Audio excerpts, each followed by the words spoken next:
I'm Breakfast, I'm a top 100 Groot player, and I'm here to show you how to solo carry ranked games. Groot's primary fire is what you're going to be using the majority of the time. It's pretty good, it will four-shot a lot of the supports. If you get close, you can start meleeing in between autos. The third one is a knock-up, it is slower though, and you want to be maximizing the usage of your nade at all times. So you can do this, you can do like stuff like that. You want to be cycling your nade at all times and keeping it off of cooldown.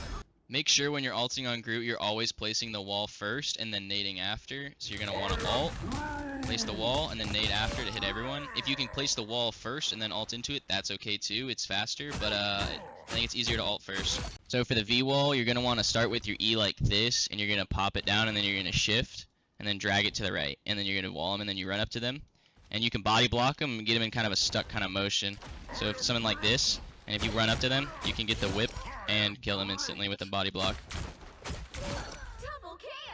Another thing that you should try to realize is that if the enemies stand in between both walls, they get hit by both, and it does double damage. And as for the Groot ceilings, I don't think enough people use them. I think a lot of people just spam walls, and it's very useful, but depending on their comp, they can shred your walls, and having a couple walls in the ceiling on certain choke points can give your team a really good benefit with all this damage.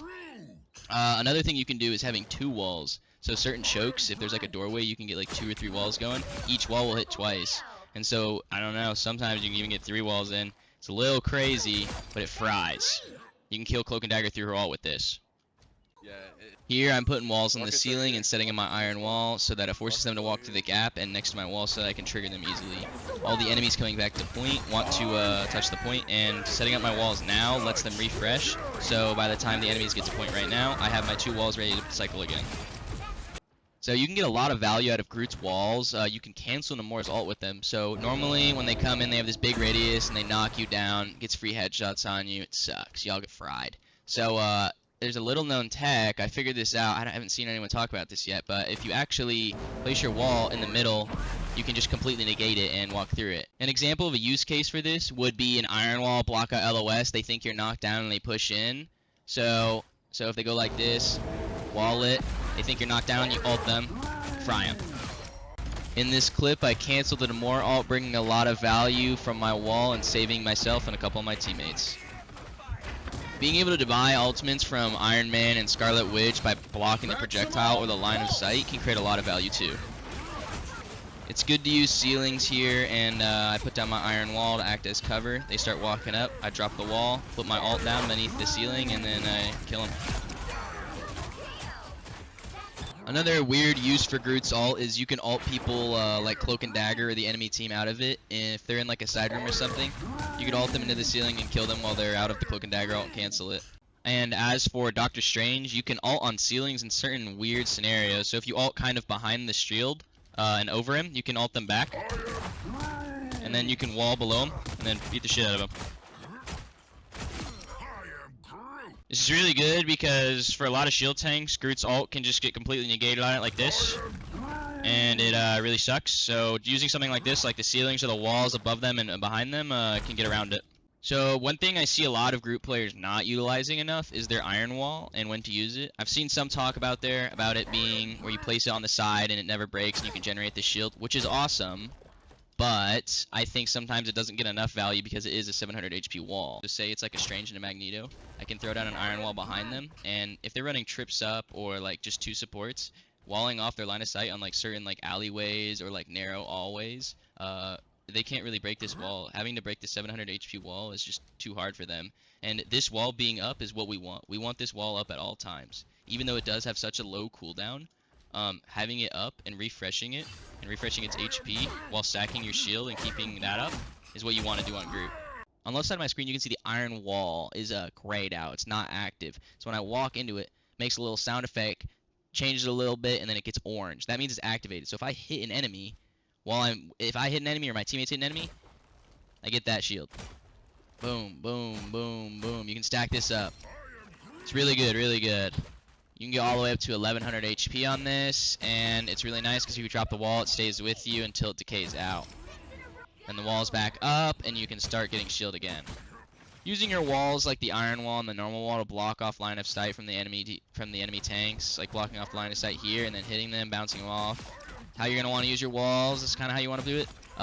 For team comp, if you have a like Strange or a Mag, you're gonna want to kind of play behind them and kind of play like you're playing a fishing simulator. Is how I kind of see it. Where you kind of just like play back and you try to get for walls. If you can't get anything, just back up. Just back up. Wait your cooldowns. Your walls are on a low cooldown.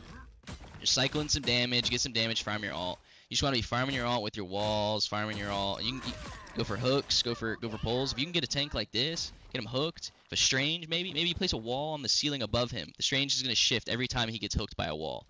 The biggest thing I think I see Groot's not doing is not utilizing certain things like permanently farming their ult, like Groot's not using their right clicks. Like, it's on a 5-second, 6-second cooldown. You need to be using that at all times, throwing it at the back line, farming your ult. Getting your Groot ult is one of the most important things you can. It can be completely game-changing if you combo with certain ults. Like, for example, Namor ult, Moon Knight ult, Magneto ult, all those will one-shot anyone that's in there. Iron Man 2, there's so many.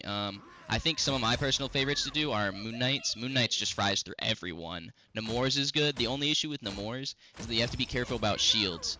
Some of the times, Strange Shield can tank some of the Namor damage, and it kind of sucks. But what you can look for in team fights is if there's a Cloak and Dagger ulting or an Invisible Woman ulting, and their team is all grouping in the ult, you can look for a Groot ult inside of the ult, and if you have a Moon Knight or something, you can just fry everyone. So say like there's an Invisible Woman ult right here, you ult 6 of them, and Moon Knight ult 6 of them. Boom. I got ult. Backfist, go for it. Backfist got his ult. I'm walking into that. I'm walking into this. Right here on my ping. Alley-oop! Oh yeah. Oh, nice. As for the best heroes to play with a Groot, Strange and Magneto, of course. You can kind of play that fishing route. It's really nice. Punisher is good because he can. Anyone who can really activate your walls a lot is great on DPS. But for the actual ult combos, Moon Knight's ult is incredibly broken with Groot. Same with Namor's. Moon Knight's is better than Namor's ult, but it depends on the enemy team. If Namor is better and Moon Knight is better into that comp, that's kind of how I feel about it. If they don't have any support ults, Bucky ult and Groot ult can sometimes wipe entire teams. When you contest the cart, make sure you stand on top of it so that it doesn't break walls. You can place your walls in a sort of maze-like pattern so the enemies walk next to and underneath your walls, resulting in a lot of free and easy kills. They're all falling into my funnel, these fucking fools. My tree funnel. G fucking G. Playing high ground on Groot is extremely useful. When you have your ult, a lot of enemies won't expect you coming, and you can drop down without having to worry about a lot of shields. Playing high ground on this point allows me to easily set up my walls before the fight starts. If the enemies don't look at me while I'm playing this angle, I can jump down and ult them. Here I see a lot of the enemies standing main. I press tab and see that my Moon Knight has ult, so I start rotating the high ground so I can jump down on them. It doesn't matter their support comp because this will kill through the support ults. My ult is about to come up and I see that my Namor has ult. On this map, we're about to take over the second point here, so we look for a team fight that can wipe out the enemies. I push the Atom off high ground so he jumps down to his backline, ult the 4 of them, pop the Namor ult. They live through a couple of them, pop the wall combo to finish off the rest. I believe Groot's kit is capped at the creativity of the user in that aspect. I feel like there's a lot of Groot tech and a lot of Groot like strategies that a lot of people haven't thought of. Like, I try to think about my playstyle all the time and try to improve it and see what works and what doesn't, and experiment all the time. I think going for new plays and experimenting is what will lead to a lot of Groot players learning the playstyle. I hope you enjoyed my guide, and if you want to check out any more of my content, I'll be posting more on YouTube, and I'll be live streaming informative Groot gameplay and high elo.